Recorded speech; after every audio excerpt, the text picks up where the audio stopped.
as Eastern Europeans, we like to be smart. We like to outsmart the others, and the promotions and buying something with the discount is always very appealing to us. And it was always the case. This is a very interesting question. As partner, managing the Warsaw office, of course, we do many projects in the region. Last couple of years brought a lot of dynamics to the business. You mentioned pandemics, you mentioned inflation, business uncertainty. We also need to take into account war in Ukraine in this context. This brought a lot of dynamics which in the past was not present. Many junior managers have some challenges which are very new to them. And when we say what is actually shaping the business environment now, I think we can say about three factors. One is last trend, which is worth mentioning, is technological revolution. We see that AI gained a lot of general awareness among managers, and everyone is interested how to increase effectiveness of their business. Hello, everyone, and welcome to a new edition of the podcast, The Story Behind the Numbers. I hope you will enjoy this episode because in this episode, I invited Tomasz Stec.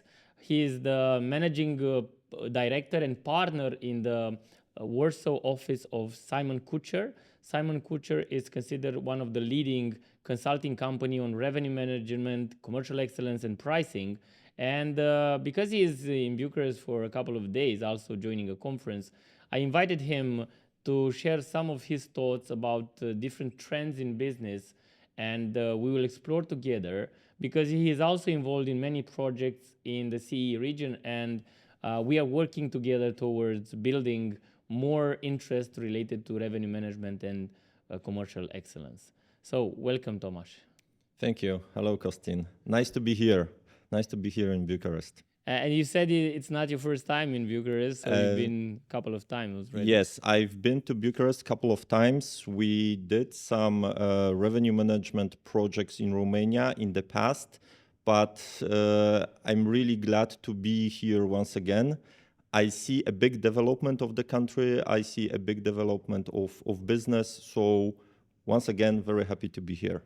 Great, and of course, thank you for accepting the invitation for this podcast. This is a project in which I invested some time in, and I told you about this, the story behind the numbers, with some, of course, analysis on global markets, already a LinkedIn newsletter which has close to 4,000 subscribers, and very passionate about, and of course, overwhelmed of the interest that people have in reading this. And of course, in this analysis, usually I cover also. I'm building a team on that with passionate people in financial analysis.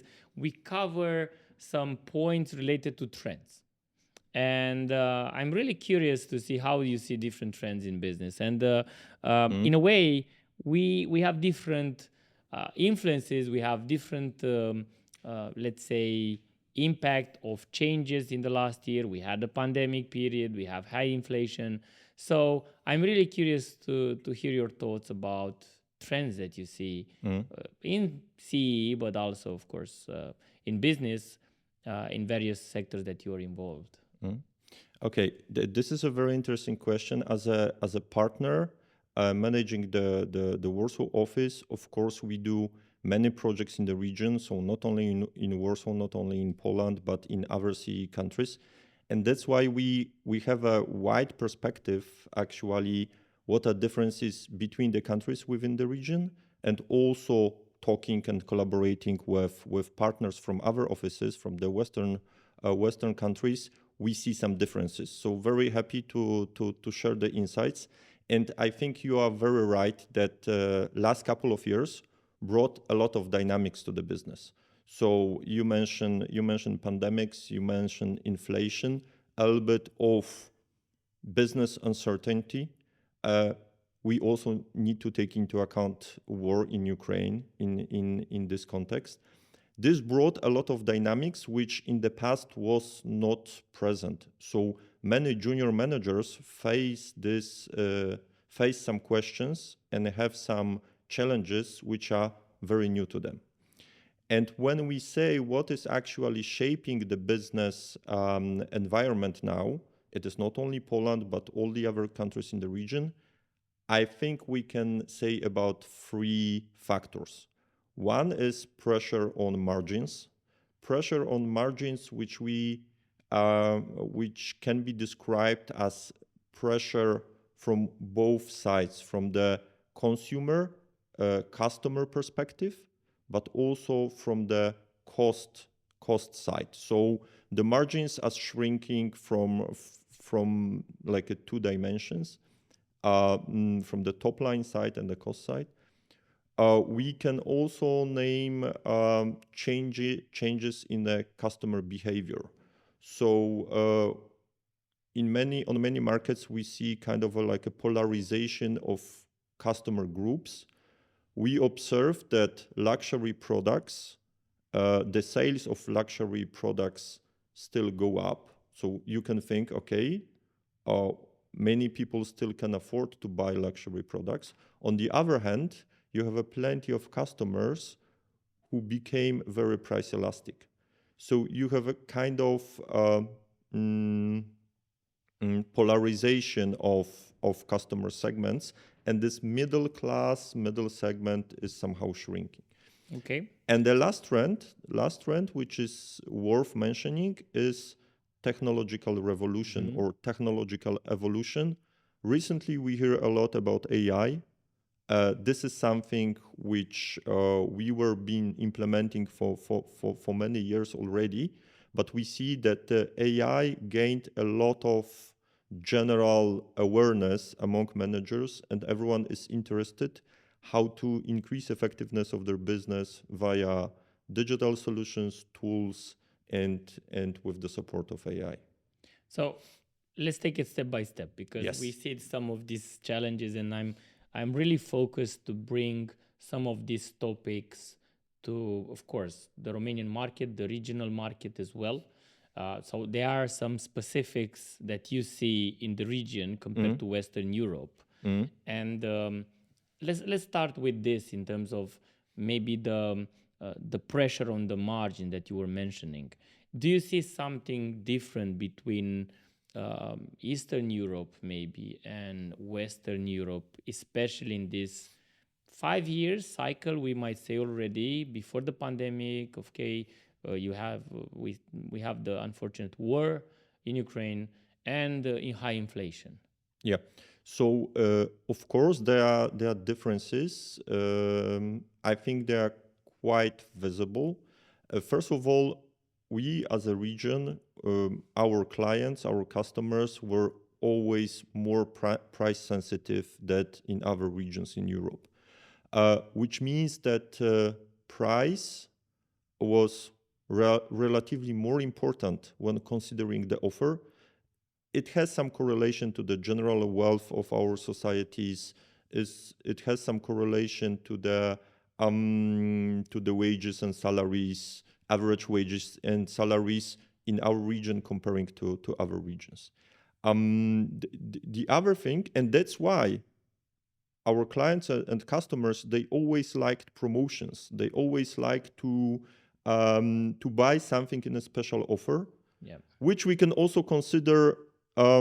I must say we might have this approach as Eastern Europeans, that we like to be smart. We like to outsmart the others, and the promotions and buying something with the discount is always very appealing to us. And it was always the case. But after the changes we mentioned, it became even more crucial. So our budgets shrunk. We have every household has in cost of energy, cost of electricity has gone up, and general inflation also caused that our budgets are smaller. So this means that we really need to consider what we are buying and how much we are spending, even on the daily groceries. And this makes running a business nowadays even more difficult with such high price sensitivity. Of course, our competition is not sleeping. So everyone is analyzing situation. and everyone start to bring the customers, generate traffic, increase sales via the best offer. And some managers, they decide that the price is the best way to fight for the customers. So they have very aggressive pricing strategies. And this also is a challenge for us when we run a business and we see very competitive offers on the market. And when it comes to the pressure that you see, is it also from the company level? Do you see also a different in terms of their strategy? Do they position more, or do they want to position pricing more on the long term? Or is it not? So is it more strategic, or is it more tactical in terms of managing the situation and checking the influences that you see? This is a very interesting question because I think there was some misunderstanding, or the managers might interpret the situation in the wrong way. In the past, they believed that they need to have like a long horizon strategy, or like a strategy in the long term. And during pandemics, the customer journey, the customer preferences changed a lot. And they started to do a lot of manual tactical changes, also in pricing. So can you imagine that at some point in time, the most important categories became less important, and some categories which were really out of radar for the customers became super important. So this caused that these managers had to do a lot of manual changes. And they somehow maybe discover or learned that doing these tactics is even more important for the business, is even more important for survival, is even more important to generate higher sales than the strategy. And some of them might conclude that strategy is not important nowadays. It's like an obsolete concept of finance and marketing and general business models. But this is not true. So in order to be profitable in the long term, you need to define the strategy, also in a commercial space, also in pricing. So you need to have a proper pricing strategy to which you will stick in the long term. Of course, you should react to short-term market turbulences, but in the end, you want to be profitable in the long term. You can be unprofitable in the short term. We know such cases, but in the long term, if you are not profitable, you're simply bankrupt, right? Yeah. So, in a way, I'm touching some of the points that you mentioned, because on one side you see the challenges and you see the patterns currently, but on the other side, Simon-Kucher, right, traces back 40 years ago. In one of the podcast episodes in the past, I invited Professor Hermann Simon, the founder of Simon-Kucher, and I'm happy that together with him we adapted the bestseller, of course, Confessions of the Pricing Man. So now this is available also for the Romanian public in Romanian. Very good. Yes, and I'm looking into this huge, right, in a way, knowledge base that Simon-Kucher has in terms of seeing revenue management, commercial excellence, pricing for the last 40 years. How do you see the trends? And I recall you said you have some experience already in Simon-Kucher. How do you see maybe some patterns, right, of this current situation, maybe to a previous one? I'm thinking of the financial crisis that affected the entire world in 2009, 2012. And is it something that you see repeating on pressure on margin, consumer behavior, technological advancement, because we had different jumps also like 10, 15 years ago? Definitely, as I already mentioned, for those people who were not in the business in 2008, This is a new situation. And we need to note that for many years, even in CEE, we had relatively low inflation. In Poland, it was 2%, 3%, up to 3%. Sometimes we really were super close to zero. In Romania, Costin, you need to help me here, but your inflation for the last maybe 10 years, or like from 2009, 2010, was also very low. Yeah. And suddenly we discovered that we have inflation in Poland. We were one of the countries in the EU with the highest inflation. We reached 16% or even more. So this is a big challenge, how to actually run the business. And I remember in the crisis in 2008, we had like also very similar challenges with the inflation and the shrinking market. And suddenly, when you were running your business on a daily basis, you had your customer base stable. You didn't put a lot of attention to pricing on a daily basis. If you set up it properly, the processes could be run in a relatively slow pace. And suddenly, with all these changes, you had to react very quickly.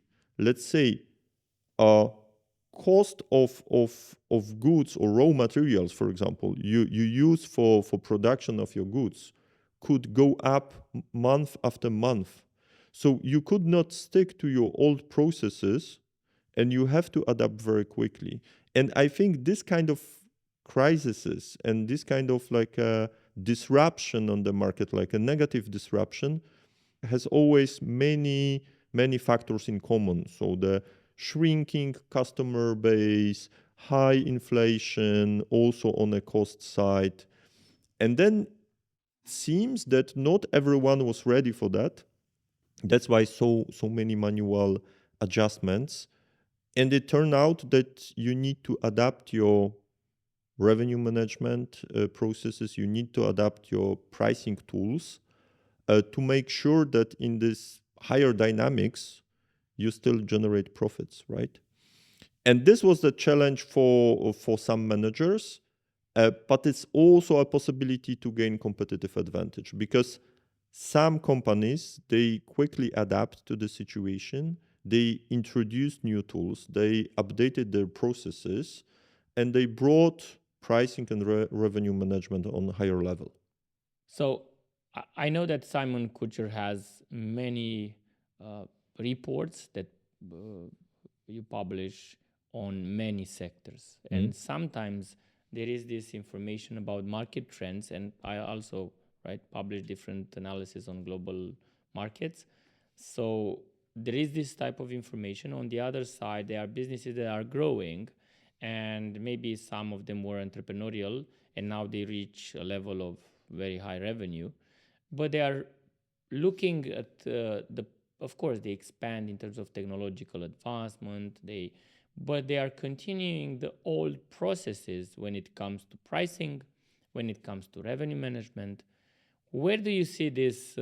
How could potential focus on data, on analysis, a deeper focus on pricing and revenue might help the actual companies grow? I believe more professional revenue management processes, better pricing organization, more advanced tools. This is all which can help you to increase efficiency and generate higher profits, or if you want to be more competitive, grow faster on the market. So in the long term, investment in revenue management always pays off, but you need to define your strategy, revenue management, like a pricing strategy first, to know where you want to position yourself on the market. So of course, you should improve on the processes. You should build awareness among your team. you should create revenue management team within your organization, which will focus and which will deliver good results also in this area. Definitely, what is worth mentioning is that you need to have this well-defined commercial and pricing strategy to make a good use of the tools which you are using. So in Simon-Kucher, we are always saying software follows strategy, because we do not believe that if your advancement in pricing, if your knowledge is actually on a low level, you can just buy some product, some software product from the shelf, and this product will solve all your problems. Yeah. This is not true. As many people and managers say, everything starts with the team. So team must be aware that price is one of the most important profit levers. You need to have a good understanding of pricing mechanics, pricing concepts.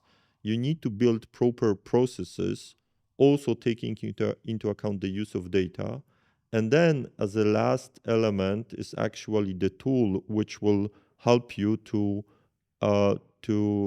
adjust and manage prices quicker, faster, in a more efficient way. One layer which is, let's say, maybe where we do not put enough focus is really the data. So what kind of a data do we have? What is the quality of the data? How quickly we can update data which we use to make our pricing decisions. And very often when we approach companies and we discuss some implementation of some decision support tools, the data is the main challenge we see. So in what sense? What is related to the data that? For example, many companies say we need to be competitive. We need to look at the prices of the competition. We cannot deviate too much from the market price.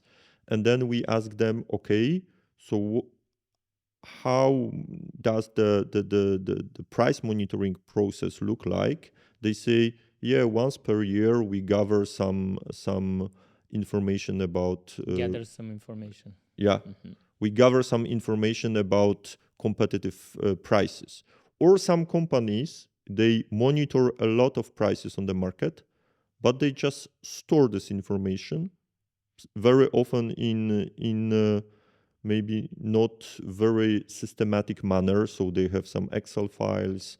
This information is not connected. You cannot analyze it in the long term.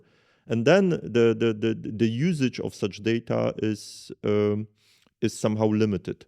So starting from the data we are using for the pricing decisions, even in a competitive prices analysis, there is a lot of potential to improve.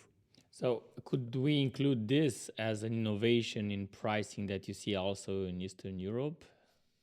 Are there any other innovations that you see in the pricing strategies? I think data is a challenge, but on the other hand, I must say our business organizations are relatively quite advanced. So I believe you Kostin, you work at a university, right? You can tell a lot about the level of education in Romania. I know that in Poland we also have a very well educated IT specialists. So I believe that this technological part of the evolution or revolution in revenue management is not a problem for us, right? So I think also our managers they are open for innovations. So whenever it is possible from the budget perspective, many companies really want to test, want to innovate, also in this revenue management area. And I believe we are quite successful, which probably we can observe not only in the revenue management area, but in general in business. When we look at our digital solutions, the way how we digitalize our processes, it's really amazing because sometimes we have a better solutions than in other countries in Europe.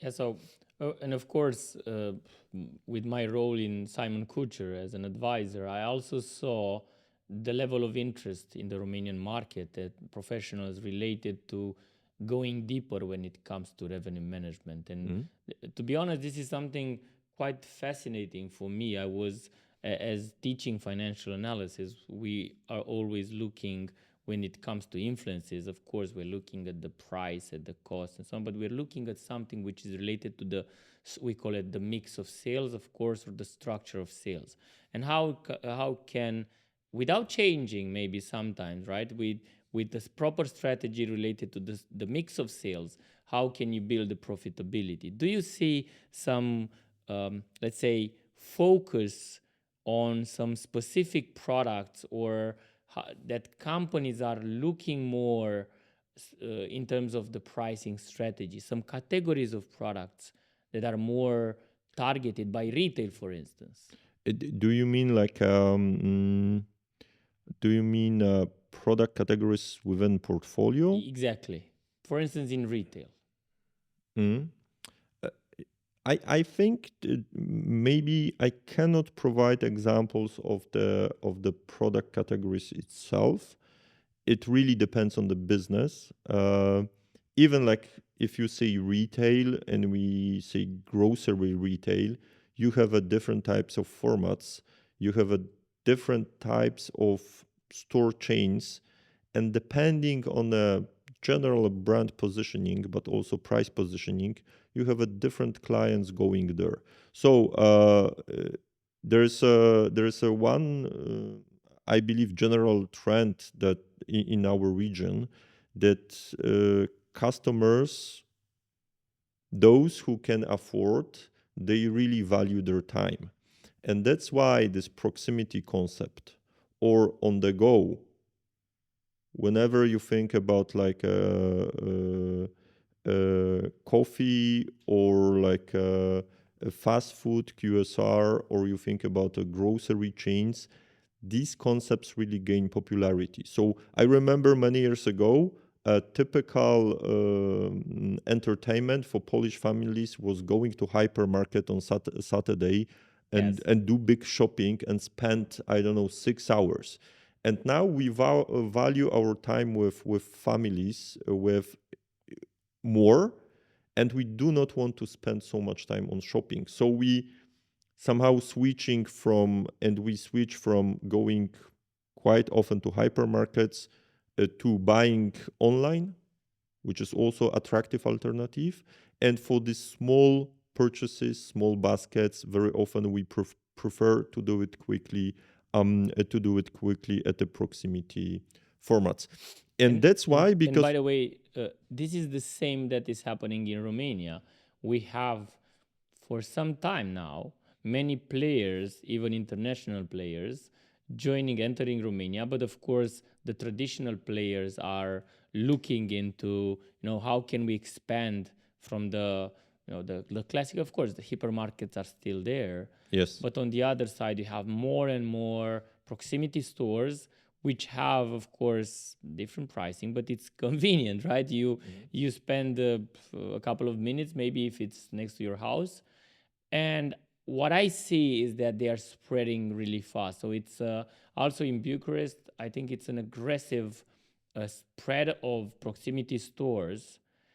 And I'm curious, how do you see this maybe from a market like Poland, where the trends probably are for many years already? So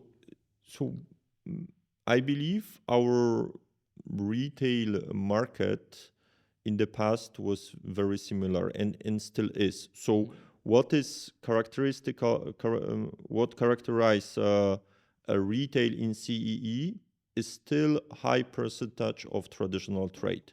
Yeah. And by this, we are more similar to, let's say, South America retail rather than to Western retail, which was already many years ago highly concentrated, and the biggest players on the market were discounters or hypermarkets.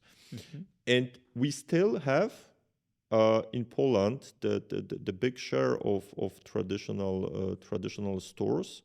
But on the other hand, this modern trade, at the beginning hypermarkets, but now proximity shops organized in professional franchisee chains or chains, are getting more and more popularity. So having said that, because of changes of the preferences of customers and our focus on really valuing our time versus the money we spend, I believe in the future part of the customers will be willing to spend more and more in such concepts, and they are, let's say, ready to pay higher prices for that. So this is one. On the other side, there is a focus on sustainability, right? And we are focusing and we see more and higher desire for sustainable product. How do you see companies balancing this need for bringing to customers sustainable products, but on the other side, staying competitive and being, of course, staying profitable? This is super interesting because we can say that the sustainability is still kind of emerging trend. So we talk about sustainability, I think, more actively for the last two, 3 years. Of course, in some industries, the regulatory changes, and then the regulator expect some businesses to adapt quicker when we think about like a transition to green energy and so on. But in some businesses, we still do not think that actually sustainability can bring some competitive advantage. Many businesses, they still think that they need to comply with some rules, but this is just additional cost. This is just additional cost imposed by some government bodies on us. And I think this is where some potential can be missed, because our clients, our customers, they expect that the offer, the products they buy, the services they use should be more sustainable. And we can think about like many ways of being sustainable. Environmental sustainability, but also social sustainability, right? So how the offer and the business we are doing impacts the whole society, our workers, our clients, and so on. So yes, we see this trend, especially among younger generations, that people expect that the current offer and the even offer in the future will be more sustainable. But there's a very interesting question: are they willing to pay more for that? And very often, customers expect that the offer should be sustainable for the same price. Yeah, and that becomes challenging for companies. How can they manage this? Yes, of And course, because maybe this is not surprising, but the changes we need to introduce in our businesses to become more sustainable, they generate some additional cost very often. And then, of course, once again, we have a higher pressure, even a higher pressure on our margins from the cost side.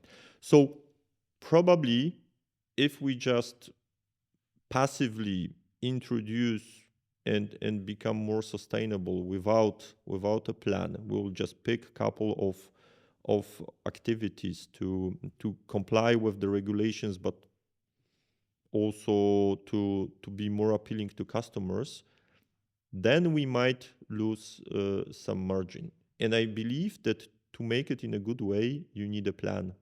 So you need to properly plan your transition towards more sustainable business, and you need to analyze what kind of additional cost it can it can generate, and maybe what elements are top priority for your clients, because probably introducing all the elements at the same time will be challenging.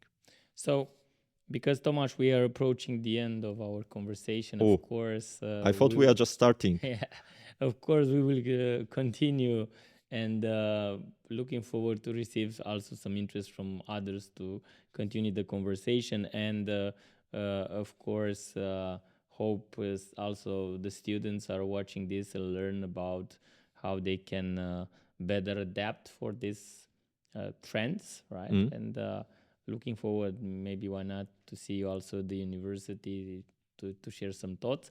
But I'm interested, how can, and in a way, what pricing trends do you see in the next years? And you mentioned at the beginning AI and technological innovations, but is there something that comprehends, and also you're talking with your colleagues about trends? What do you see in the next 5 years, for instance? I think that we will observe that some pricing concepts and some pricing mechanics will be more broadly applied in various industries. To give some example, many years ago, some of us were maybe somehow frustrated about dynamic pricing of plane tickets, right? So airlines.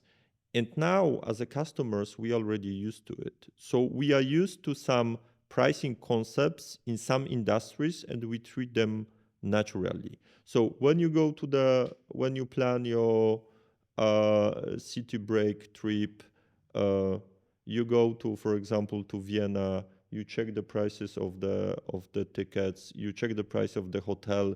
You do not make decision next day. The price is different, and you accept that. So you accept dynamic pricings. You accept that the price is changed very often. But the question is, would you accept dynamic pricing in the grocery store? And electronic price tags are becoming more and more popular, and more companies are testing that. But then the question is, would you accept that you enter the shop and you see the price, and the price might change while you are in the shop? So I believe that dynamic pricing or more dynamic margin differentiation, or even bigger margin differentiation between point of sales, between time, between geographies, customer groups, even when you consider loyalty programs, this is the future. So what we can expect, that in the future, in more and more industries, prices will become more dynamic and more individualized. And if you want to have a more dynamic pricing, that's why AI is so appealing, because to make price changes so often, you cannot simply have a team of 100 people. It would not be even enough. You need to support yourself with like a more advanced analytics, and let's call it AI or machine learning. Then you will be successful also with this concept. So just this comment. Thank you very much, Tomasz. Hope you enjoyed the conversation, and looking forward to see you with other occasion. Thank you, Kostin, and I'm also looking forward to continue our discussion. Thanks for watching the Story Behind the Numbers podcast. I hope you learned some interesting things related to pricing and revenue management. Don't forget to like and subscribe my YouTube channel, but also maybe we can connect on LinkedIn. Till next time, take care. Thank you. Bye.